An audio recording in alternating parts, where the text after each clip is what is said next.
লাইলাতুন নিসফি মিন শাবান প্রচলিত শবে বরাত উপলক্ষে আমাদের করণীয় কি? বিশেষ করে এই রাতে মসজিদে ওয়াজ মাহফিল, দোয়া দুরূদ, ইবাদত বন্দেগী এবং নানা ধরনের খানাদানার আয়োজন করা হয়। কোরআন সুন্নাহর আলোকে এগুলো ঠিক কিনা জানালে উপকৃত হব।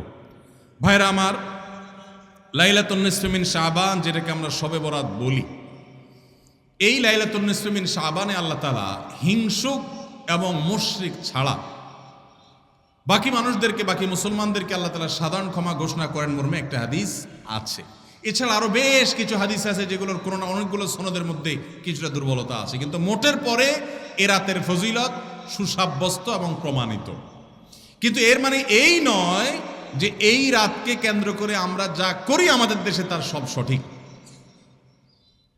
আমাদের দেশে লাইলাতুল বরাতে মানুষের যে ভিড় মসজিদগুলোতে, এটা তো ভালো জিনিস যে মানুষ মসজিদে আসছে, কিন্তু অন্যদিন না এসে এই রাতে বেশি আসার কারণটা কি? লাইলাতুল কদর বেশি ফজিলতপূর্ণ নাকি এই রাত বেশি ফজিলতপূর্ণ? লাইলাতুল কদরের সাথে কোনো তুলনা চলবে? সেই রাতে মানুষ কি এত বেশি ইবাদতের চেষ্টা করে?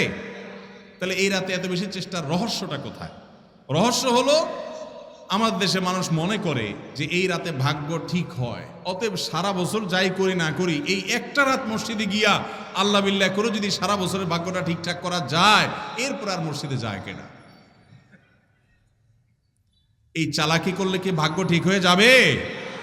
ভাইরা আমার, লাইলাতুন নিসফি মিন শাবানকে কেন্দ্র করে বহুবিধ বিদআত, বহুবিধ বাড়াবাড়ি, বহুবিধ কুসংস্কার আমাদের সমাজে আছে। একসময় তো প্রচুর পরিমাণ পটকা ফুটাফাটি চলতো। আলহামদুলিল্লাহ, প্রশাসনের ভাইয়েরা প্রতি বছর নিষেধাজ্ঞা আরোপ করেন এবং এটা অনেকটা কমেছে, যেটা আমাদের নিরাপত্তা হুমকির মধ্যে আমাদেরকে ফেলে। দ্বীনের নামে আমরা কখনো সেগুলো করতে পারি না।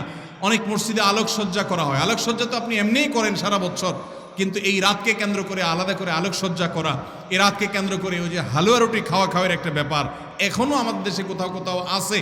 অনেকে মনে করে নবীজির দাঁত মোবারক শহীদ হয়েছেন উহুদের ময়দানে, তো তিনি হালুয়া খাইছেন, সেজন্য আমরা ভালো দাঁতে হালুয়া খাই।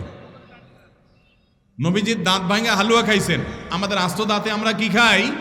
হালুয়া খাই। আপনার বাপের ঠ্যাং ভেঙে গেছে, উনি একটা লাঠি দিয়া খোড়ায় খোড়ায় হাঁটে, আপনার আস্ত ভালো দুইটা ঠ্যাং আছে, আপনি বাপের মহব্বতে বলছেন বাবা তোমার পাওটা ভেঙে গেছে, সেই মহব্বতে আমি আমার ভালো পাও নিয়ে লাঠি দিয়ে আমি খোড়ায় খোড়ায় হাঁটতেছি। কি বলেন? বাপ খুশি হবে? খুশি হবে? বলবে এটা তো বেয়াদবি, তামাশা করতেছো আমার সাথে, আমার ভেঙাইতেছো।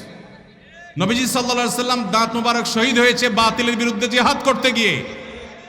আপনি বাতিলের সাথে আঁতাত করবেন আর হালুয়া খায়া নবীজির সুন্নত আদায় করবেন, এর চেয়ে বড় হাস্যকর জিনিস আর হতে পারে না। অতএব সব ধরনের বাড়াবাড়ি কুসংস্কার আমাদের বন্ধ করতে হবে। এমনকি এই রাত উপলক্ষে মসজিদে দোয়া দুরূদের জন্য সমবেত হওয়া, এ রাতে মানুষকে ডাকাডাকি করে একেবারে এ রাতের ফজিলতের জন্য মসজিদে সবাই একত্র হওয়াকে যারা জরুরি মনে করেন তারাও ভুলের মধ্যে আছেন। ব্যক্তিগত ইবাদতে আল্লাহর ক্ষমা পাওয়ার জন্য চেষ্টা করতে পারেন, সেটা ভিন্ন বিষয়। আল্লাহ আমাদেরকে বোঝার তৌফিক দান করুন।